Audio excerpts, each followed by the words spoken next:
Car and Biker here, in the man cave, ready to do another job on that there animal. And tonight's job, in itself, I think could be fun. But I think the results of it should be very fun, because tonight's job is to fit these Pilot Power 3s. Now in the past I've done a video where I was repairing a puncture and I removed and refitted a tyre using the MAX2H tyre changer, and it was a bit of a struggle because I didn't mount the tyre changer to anything. So I've been out with my drill and I bought myself some floor anchors, and I've now got these two bolts in my floor. I was going to go with 4, but it's hard enough to get 2 to line up, so 4 was too much. So I'm going to fit or mount the tyre changer to the floor there, and that should make changing the tyre much easier. Now before I do get started, one thing to say: this might not be a job for everybody. You do have to have a tyre changer or some tyre levers. You can do this with tyre levers, you can do it with a bead breaker, you can do it with a bar and one of those round ones that I've used in the past to do the Honda tyres. In fact, I did the front tyre on this with it, thinking about it. Toshi's one. So you do need some means to change your tyres. I personally wouldn't go with one of those round ones with a bar, mainly because on this bike the rear wheel is so big it tends to fall onto it, and I've actually got scratches on the rear wheel already from that type of tyre changer. And I don't particularly like the idea of levers. I know you can get wheel protectors, but the levers will scratch your wheels so quickly. So it might not be for everybody, but plenty of people said they wanted to see this tyre changer in action mounted to the floor or to a bench or something, so I thought I'd do the video anyway. Anyway, front tyre off. I fitted my bike with one of these protector dealies, this thing here. So if the bike goes over, it's supposed to prevent some damage somehow. I'm not sure if it would actually manage it or not, but I've fitted one, so that's the first thing to come off.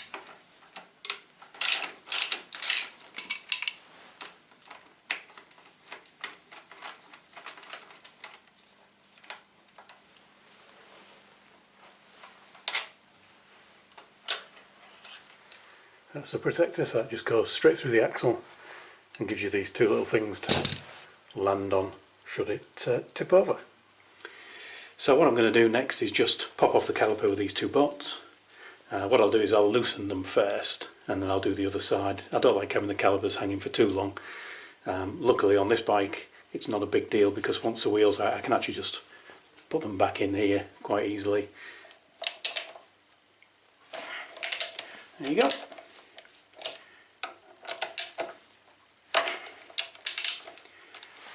Once they're cracked off, they should come off pretty easy.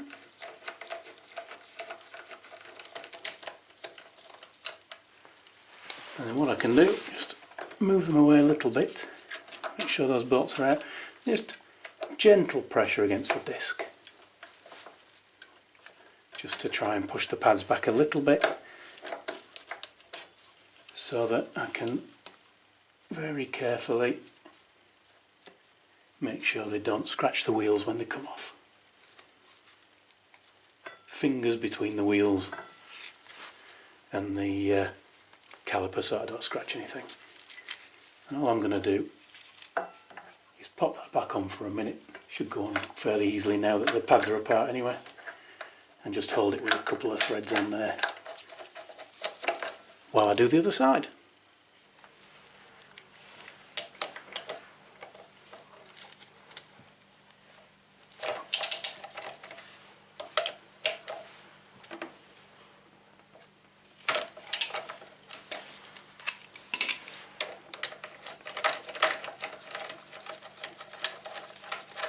If you wonder why this is necessary, obviously the calipers are inside the wheel, so if you don't take them off when you try and take the wheel out, you won't be able to get the wheel out, because the calipers will get in the way. Oops. Now, hanging them up is really just about not having too much pressure on the brake lines, because you don't want to put pressure on those things, you're going to be pulling things apart. So I'm just going to use 2 things, good old bungee, and just hook in to the bolt holes. at either end on this bike, and then I can lift the caliper, and I'm going to hang it off my brake lever. I'll show you in a moment. I'm just going to put a bit of cloth round just in case it bangs against the paintwork. Got to look after your paint, haven't you? There you go. Simple as that. And it'll be there for about 2 more minutes. Well, maybe 5.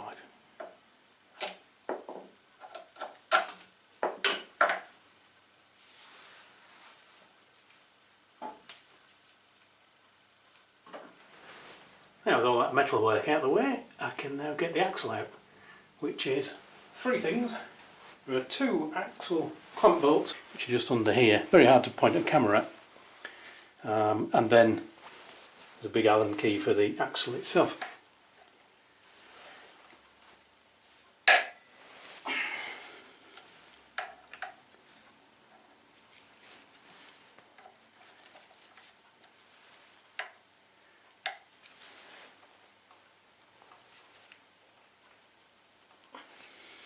Tight, this one. Rather than taking a chance on breaking my oldie special tool, I shall switch to something a little bit tougher. There we go.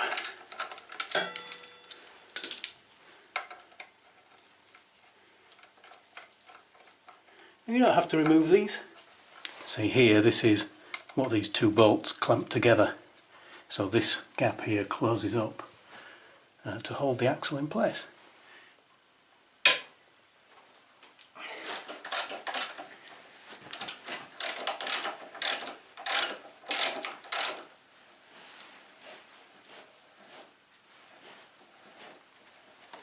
So with a little bit of support on the wheel, hopefully that axle will come out without any fuss. Now I'm going to take the wheel out, and no doubt all my spacers will fall out.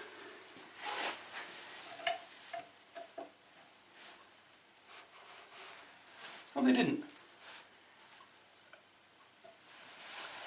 There's my spacers. Obviously, never do this if your bike isn't on a stand.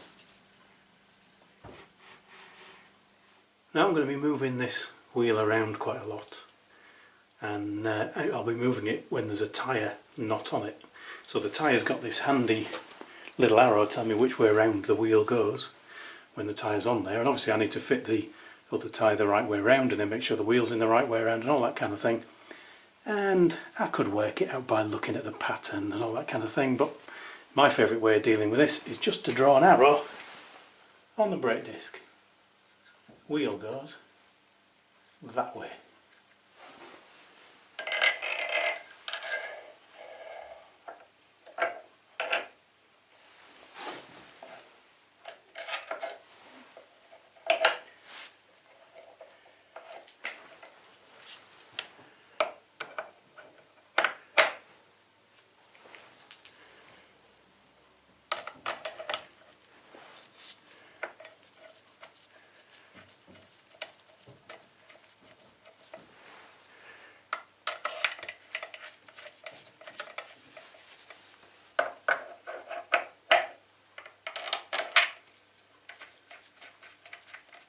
Okay, I've got the wheel off now, and I've also, didn't bother showing you, but I've mounted the gadget to the floor.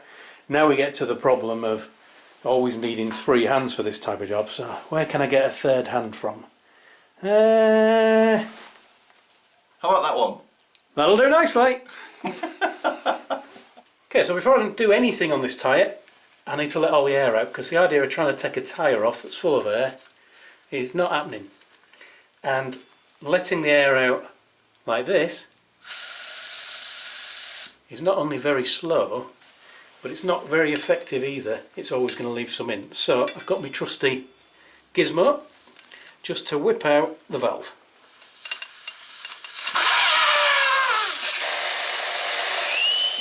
Okay, so I've fitted the bead breaker. The first job is to break the beads.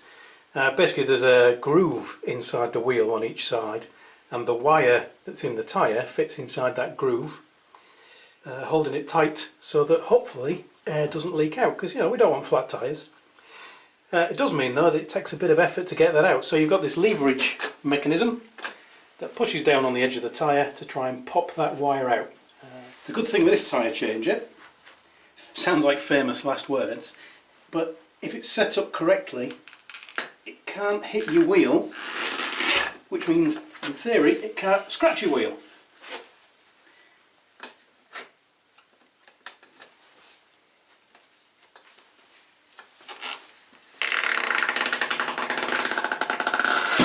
This really is a soft tyre. There you go, that's broken a bit.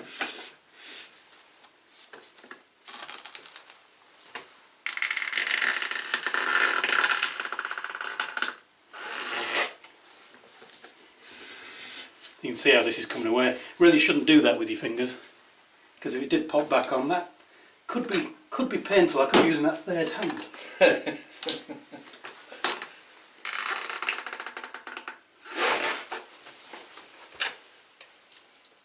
Just adjusting it to get it perfect.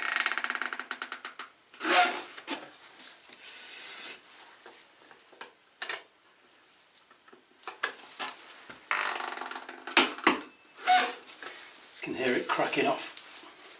I think that's pretty much broken all the way around. Can I borrow that third hand, Graham? Yeah. Thank you.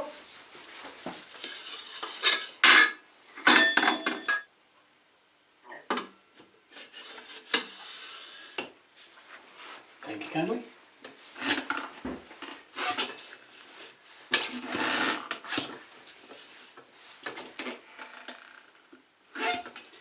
Just need to get a bit wider out there, I think.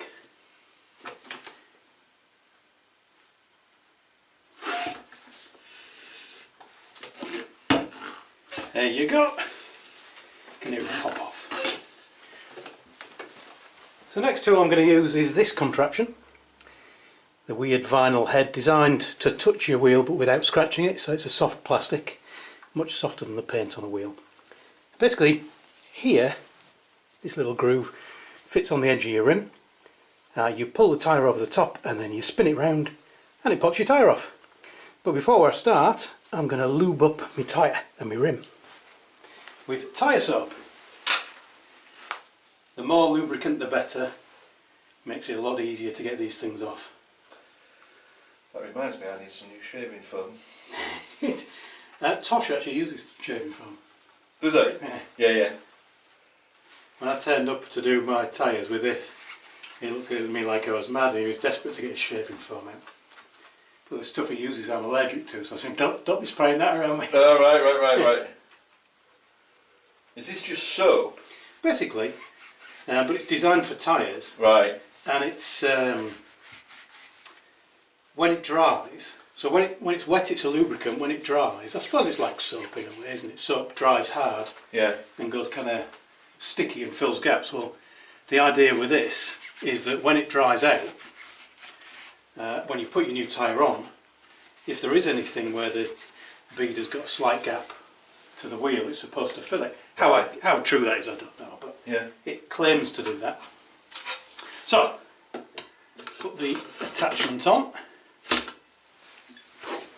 get that tyre out of the way so I can get it right into place on the rim, and I'll tighten that up.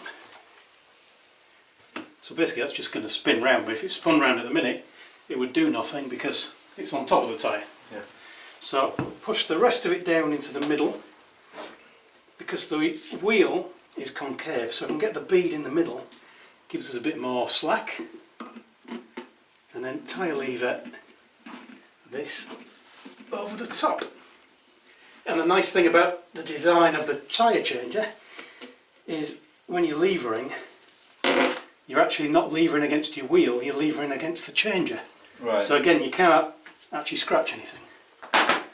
And there you go, that's pretty much there. There's a little bit not quite gone over there.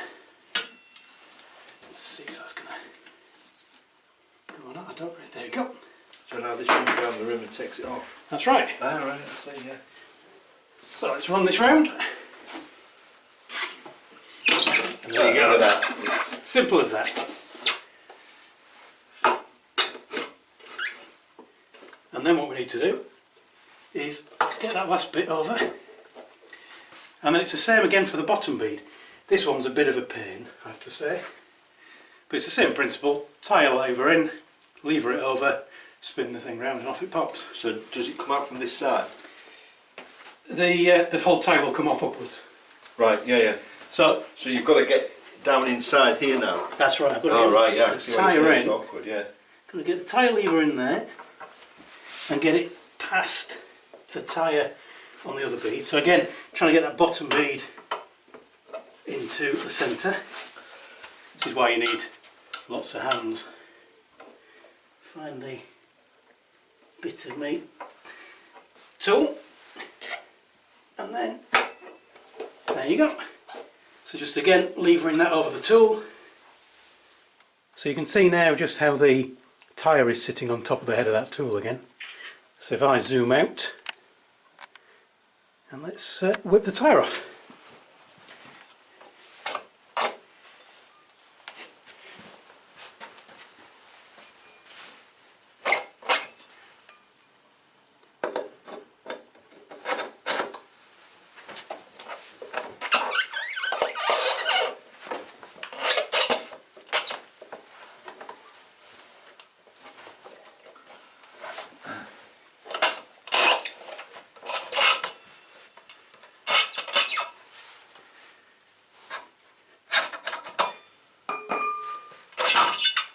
Bingo. So we've now got a naked wheel. I've got my arrows that you probably can't see on the camera, but I know which way the wheel is designed to turn. I've got my new tyre, which also should have on here an arrow. There you go. See that arrow there? Tells me which way to turn, so I'm going to make sure those line up, which basically means my tyre's going on that way around. So I'm going to lay the tyre flat now so I don't have to remember that anymore.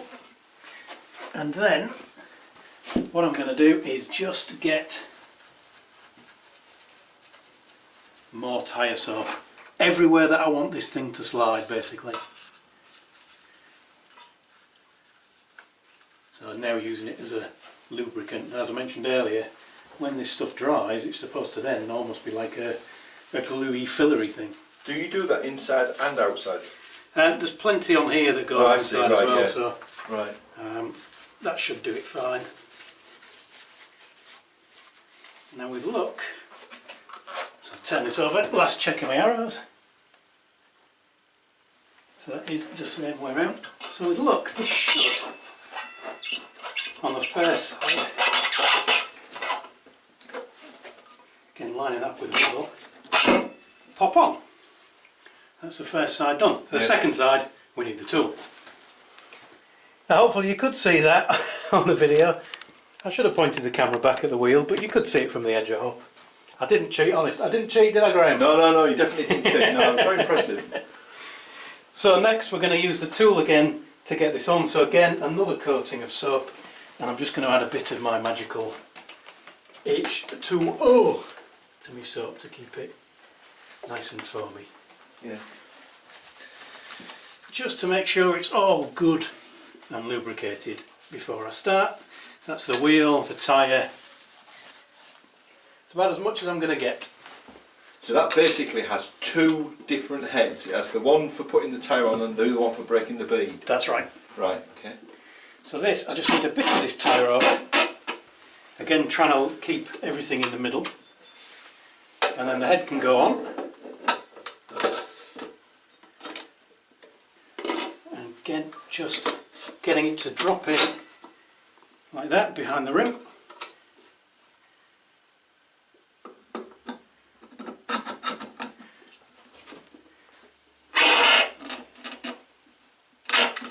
Just using my knee there to keep it, say, close to the centre.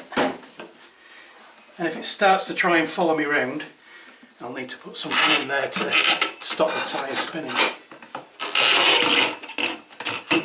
There you go. Bingo.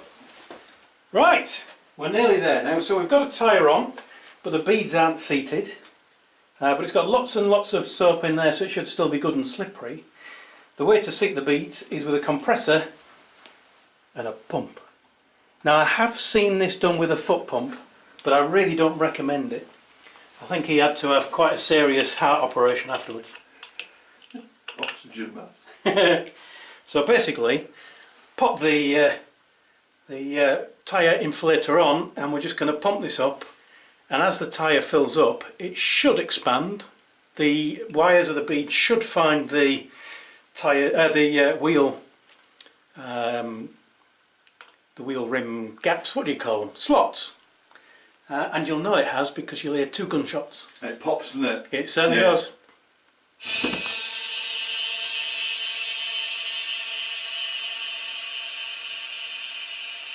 One.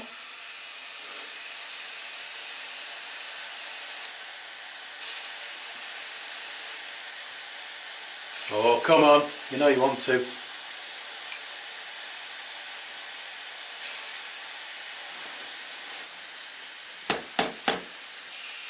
course, they might have both gone at once, but it does.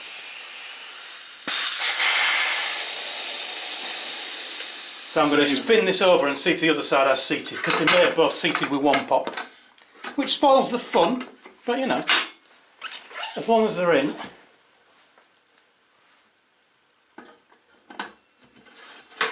And that is in. So they both went at the same time? They both went at the same time. Yeah, it was quite a loud one actually. I was louder than, well, I did jump, as you will see on my vlog.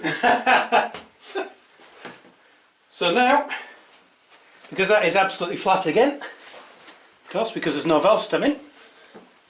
So where's my valve? I didn't realise that you blow it up without the valve stem in. Just to get the air in quicker, really. Yeah, yeah. So pop that back in.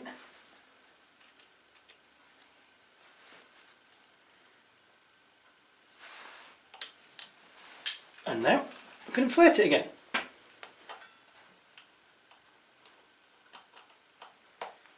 And this time I'm just inflating it to normal pressure, which is 36 on this.